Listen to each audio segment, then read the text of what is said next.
ఓం మహాగణాధిపతయే నమః. ఓం గురుభ్యో నమః. ఓం శ్రీమాత్రే నమః. పరమేశ్వర స్వరూపమైనటువంటి జ్యోతిష, వాస్తు మరియు ఇతర అనేకమైనటువంటి శాస్త్రములను మనకు అందించినటువంటి మహర్షులకి నమస్కారం. హయగ్రీవ హయగ్రీవ హయగ్రీవేతియో వదేత్ తస్య నిస్సరతే వాణి జహ్నుకన్యా ప్రవాహవత్.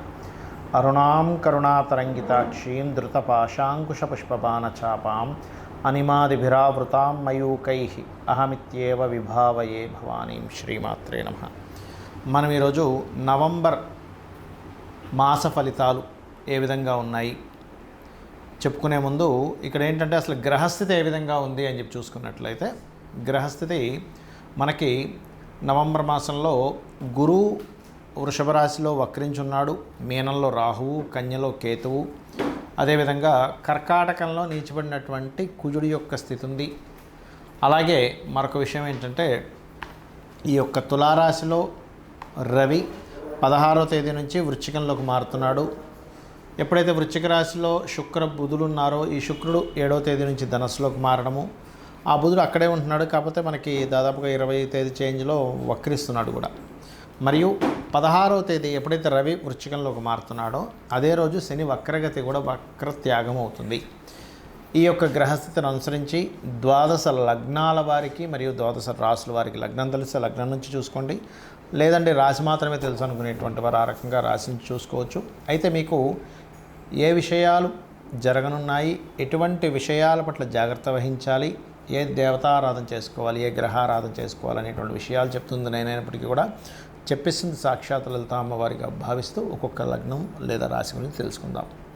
వృషభ లగ్నము, వృషభ రాశి. వృషభం వారికి మీకు 7వ తేదీ వరకు మీ యొక్క లగ్నాధిపతి సప్తమ స్థానంలో ఉండి దాని తర్వాత అష్టమంలోకి వెళ్తున్నాడు. అంటే ఇక్కడ మీరు 7వ తేదీ అంటే ఫస్ట్ వీక్ లోపల మీరు ఏదైనా వివాహ ప్రయత్నం కనుక చేసినట్లయితే ఖచ్చితంగా ఫలిస్తుంది. అదే ఫస్ట్ వీక్లో మీకు ఏంటంటే మరొక విషయం, ఉద్యోగ సంబంధించిన ప్రయత్నాలు కూడా పనికొస్తాయి దూర ప్రాంతాలకు వెళ్ళడం ద్వారా ఫస్ట్ వీక్లో.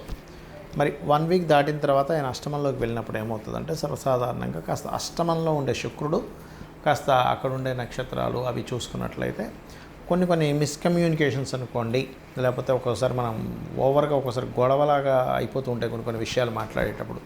సో 7వ తేదీ తర్వాత 30వ తేదీ వరకు ఎవరితోనైనా కమ్యూనికేట్ చేసేటప్పుడు చాలా జాగ్రత్తగా ఉండండి.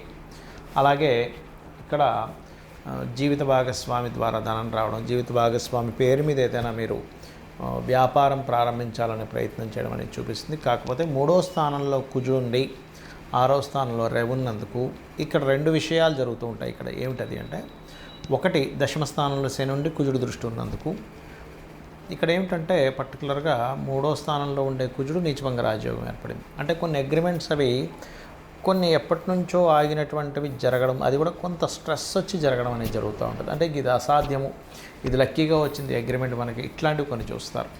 అలాగే గవర్నమెంట్ నుంచి వచ్చేటువంటి కొన్ని లోన్స్ ఉంటాయి, గవర్నమెంట్ నుంచి వచ్చే కొన్ని పథకాలు ఉంటాయి, అవి కూడా రవి 16వ తేదీ వరకు అక్కడ ఉన్నాడు కాబట్టి అలాంటిది ఏదైనా 16వ తేదీ లోపల మీకు వచ్చేటువంటి యోగం ఉంటుంది. అలాగే మరొక విషయం ఏంటంటే, ఇక్కడ ప్రాపర్టీస్ తీసుకునేటప్పుడు అది కొంచెం ఏదైనా లిటిగేషన్స్ ప్రాపర్టీస్ ఏమైనా తీసుకుంటున్నామా అనేటువంటిది చూడండి. ఎందుకంటే ఈ 4వ అధిపతి ఎప్పుడైతే రవి నీచ స్థానంలో ఉంటాడో వాడి ద్వారా ధనయోగం కూడా ఇస్తాడు, కానీ కొంత దాని సహజ తత్వాన్ని అక్కడ చూపిస్తూ ఉంటాడు కాబట్టి ఈ యొక్క విషయంలో జాగ్రత్తగా ఉండండి. అలాగే మరొక విషయం ఏంటంటే, ఈ యొక్క మన వివాహానికి కారకుడు అయినటువంటి కుజుడు నీచ పొందుతున్నాడు కాబట్టి 3వ స్థానంలో ఉండి కొంచెం విదేశీ సంబంధాలు, బికాజ్ ఆఫ్ ఆ కుజుడి మీద రాహు దృష్టి ఉంది, మనం ఇది గుర్తుపెట్టుకోవాలి. విదేశీ సంబంధాలు ఎక్కువగా కుదిరే ఛాన్సెస్ ఉంటాయి. కాస్త దశమ స్థానంలో ఉండేటువంటి శని మీద కుజుడి యొక్క దృష్టి కూడా ఉంది కాబట్టి మీకు చేస్తున్నటువంటి ఉద్యోగంలో స్ట్రెస్ ఉంటుంటుంది, ఓవర్ వర్క్ ఉంటూ ఉంటుంది, కొంచెం మోకాల నొప్పులు ఉండేవారు కొంతమంది జాగ్రత్త తీసుకుంటూ ఉండాలి. ఇంపోర్ట్ ఎక్స్పోర్ట్ బిజినెస్ చేసేటువంటి వారు, ఆన్లైన్లో ఏదైనా సేల్స్ చేస్తూ ఉంటారు, అటువంటి వారు కొంత జాగ్రత్త వహిస్తూ ఉండాలి. కాకపోతే ఏదేమైనప్పటికీ కూడా ఈ 12వ అధిపతి కుజుడు నీచబడి ఉన్నాడు కాబట్టి అసలు కొన్ని ఇన్వెస్ట్మెంట్స్ ఇవి ఇంకా మనకి తిరిగి రావు, దీనివల్ల పెద్ద లాభం లేదనుకునేవేమో రావడం జరుగుతూ ఉంటుంది, ఎక్స్పెక్ట్ చేసినవేమో వెనక్కి వెళ్తూ ఉంటాయి. అంటే ఎలా ఉంటుందంటే, ఎప్పుడైనా నీచభంగ రాజయోగం ఉన్నప్పుడు మనం ఏదైతే ఎక్స్పెక్ట్ చేయమో అది రావడం, ఎక్స్పెక్ట్ చేసినటువంటిది రాకపోవడం, ఇట్లాంటి మిరాకిల్స్ జరుగుతూ ఉంటాయి. అయితే మీరు చేయవలసిన దేవత ఆరాధన ఎక్కువగా గణపతి ఆరాధన చేయండి. కుజ, రవి, శని గ్రహాల దగ్గర నిత్యము దీపారాధన చేయండి, అన్ని విధాలా బాగుంటుంది. మరి లగ్నము, రాశి ఇవేమీ తెలియవండి. నీచబడినటువంటి కుజుడు శనిని చూస్తున్నాడు కదా, నీచబడినటువంటి కుజుడు నీచబడ్డ రవిని చూస్తున్నాడు కదా, మరి ఏమీ తెలియనటువంటి వారు జనరల్గా తీసుకోవాల్సిన జాగ్రత్తలు ఏమిటి అంటే, ఒకటే గుర్తుపెట్టుకోండి, ఎప్పుడైనా కుజుడు ఈ రకంగా నీచబడ్డప్పుడు, నీచభంగా రాజయోగం జరిగినప్పుడు ఏం జరుగుతుంది అంటే, అసలు ఊహించని విధంగా ల్యాండ్ రేట్స్లో హైప్ అవుతుంటుంది, డౌన్ అవుతుంటుంది. గుర్తుపెట్టుకోండి, అరే మొన్ననే కదా ఇంత తక్కువగా వచ్చింది, వెంటనే ఇంత రేట్ పెరిగిపోయిందా అనేటువంటి ఫీలింగ్ వస్తుంది. అలాగే రాజు కారకుడైనటువంటి రవి మీద కుజుడు దృష్టి, దీనివల్ల ఏంటంటే కొంచెం అధికారుల మధ్య దేశాల మధ్య ఉండేటువంటి తీవ్రత పెరుగుతుంది. ఎందుకంటే ఇక్కడ శనిని కూడా కుజుడు చూస్తున్నాడు. ఇది గోచారంలో జరిగేవి. మరి జనరల్ పబ్లిక్ ఎటువంటి జాగ్రత్తలు తీసుకోవాలి? ముఖ్యంగా ఎవరైనా సరే ల్యాండ్స్ తీసుకునే విషయంలో, ప్రాపర్టీస్ తీసుకునే విషయంలో, వాహనాల మీద వెళ్ళేటువంటి అంశాల్లో జాగ్రత్తగా ఉండాలి. అలాగే కొన్ని వివాహ నిర్ణయాలు, ఎందుకంటే సప్తమ స్థానంలో రవి ఉన్నాడు కదా, నీచభంగ రాజయోగం జరిగినప్పుడు ఏమవుతుందంటే ఇంక ఈ వ్యక్తికి వివాహం అవ్వదు అనుకునేవి కూడా జరుగుతుంటాయి ఈ నీచభంగ రాజయోగం వల్ల. అలాగే కొత్త వ్యాపారాలు ఎవరైనా ప్రారంభించినప్పుడు, ఎందుకంటే న్యాచురల్ 11th హౌస్లో శని ఉన్నాడు, దాని మీద కుజుడు దృష్టి ఉంది. మరి దీనికి అందరూ చేసుకోవాల్సిన రెమెడీ ఏమిటి చూసుకున్నట్లయితే, నవగ్రహాలు ఉంటాయి మనకి. నవగ్రహాల్లో ప్రత్యేకంగా మీరు కుజగ్రహము, రవిగ్రహము, శనిగ్రహము, ఈ 3 తీసుకోండి. ఈ 3 దగ్గర దీపారాధన చేయండి. మీ లగ్నం ఏంటి, నక్షత్రం ఏంటి ఏమీ అక్కర్లేదు. అదేవిధంగా వీలైతే చండీ పారాయణము, చండీ వినడము, పారాయణం చేసే దగ్గర కూర్చోవడము, పార్టిసిపేట్ చేయడం చేయండి. సూర్య నమస్కారాలు చేసుకోండి. గోవుకి క్యారెట్స్, బెల్లము తినిపించండి, ఖచ్చితంగా బాగుంటుంది. అయితే ఒకటే గుర్తుపెట్టుకోండి, మనకి గోచారంలో గ్రహాలు ఏ విధంగా ఉన్నప్పటికీ కూడా ఒకటేంటంటే మీ జన్మజాతకంలో అసలు గ్రహస్థితి ఎలా ఉందనేది మోస్ట్ ఇంపార్టెంట్. ఎవరైనా సరే ఈ జన్మలో మనం ఇక్కడికి వచ్చి అనుభవిస్తున్నాం, ఒక మంచి కావచ్చు, ఒక ఇబ్బంది కావచ్చు అనుభవిస్తున్నాం అంటే పూర్వజన్మలో మనం చేసుకున్న పుణ్యము లేదా మనం తెలుసో తెలియకో చేసిన తప్పిదాల వల్లే అనుభవిస్తూ ఉంటాడు మనిషి.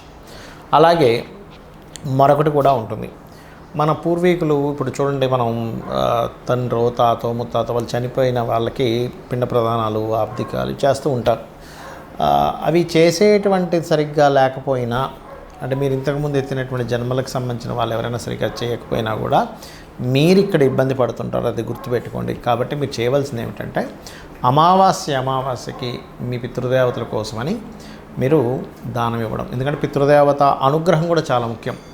అదేవిధంగా మీ జన్మజాతకంలో లగ్నం ఎలా ఉంది అంటే, మీరు ఎందుకు ఎప్పుడు ఏ ఆరాధన చేస్తే స్ట్రెంత్ అవుతారు, మీ ధనయోగాలు ఎలా ఉన్నాయి, అసలు ఏ గ్రహం ఇస్తుంది మీకు ధనయోగాన్ని, ఏ పీరియడ్లో ఎక్కువ ధనయోగాలు ఉన్నాయి, మీ ప్రయత్నం చేయాలంటే ఏం చేయాలి, ప్రాపర్టీ ఏ డైరెక్షన్లో మీకు ఉంటే కలిసి వస్తుంది. అదేవిధంగా ఉద్యోగమా, వ్యాపారమా, లైఫ్లో టర్నింగ్ పాయింట్ ఏమిటి, ఎక్కడ ఇన్వెస్ట్మెంట్ చేయాలి, విదేశాలకు వెళ్తే బాగుంటుందా, ఇలా 1-2 కాదు. ఇప్పుడు చాలామంది ఏం చేస్తారంటే, వివాహ సమయం ఒకటి ఉంటే అది తెలుసుకోకుండా వివాహం అనుకూలించని సమయంలో ప్రయత్నం చేసేసి హడావిడిగా వివాహం చేసుకుంటారు.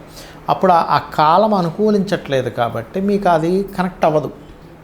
అంటే ఎలా అంటే, ఇప్పుడు చూడండి, బాగా ఎండాకాలం ఉంది, బాగా పెద్ద స్వెటర్ వేసేసుకున్నాం, ఏమవుతుంది, ఉక్కబెట్టేసి ఉంటుంది లోపల, ఉండలేడా అవి ఎండకి. అలా కాకుండా చలికాలం అయితే ఉంటారు. అంటే కాలం బట్టి మన దుస్తులు మనం చేసేటువంటివి ఎలా ఉంటాయో, ఎట్ ది సేమ్ టైం మీకు అనుకూలించేటువంటి వివాహ సమయము, అనుకూలించేటువంటి విదేశీ యోగము, అనుకూలించేటువంటి కొన్ని ఇన్వెస్ట్మెంట్ సమయాలు ఉంటాయి. అది తెలుసుకోకుండా చేసేటువంటి మిస్టేక్స్ వల్ల ఇబ్బంది వస్తూ ఉంటుంది. అదేవిధంగా కొంతమంది వ్యాపార విషయాల్లో కూడా ఏ వ్యాపారం కలిసి వస్తుందో చూసుకోకుండా వ్యాపారాల్లోకి ఎంటర్ అవ్వడం, తద్వారా ఇబ్బంది పడడం జరుగుతూ ఉంటుంది.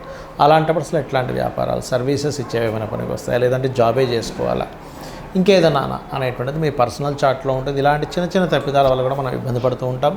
అయితే ఒకటే చెప్తానని మీకు, ఏది ఎలా ఉన్నా అమ్మవారి పాదాలను ఆశ్రయించి నిత్యము అమ్మవారి ఆరాధన, లలితా సహస్రనామాలు చేయండి. మీ జాతకం ఎలా ఉన్నా కూడా అమ్మవారే మిమ్మల్ని దగ్గర నుండి చూసుకుంటుంది. శ్రీమాత్రే నమః.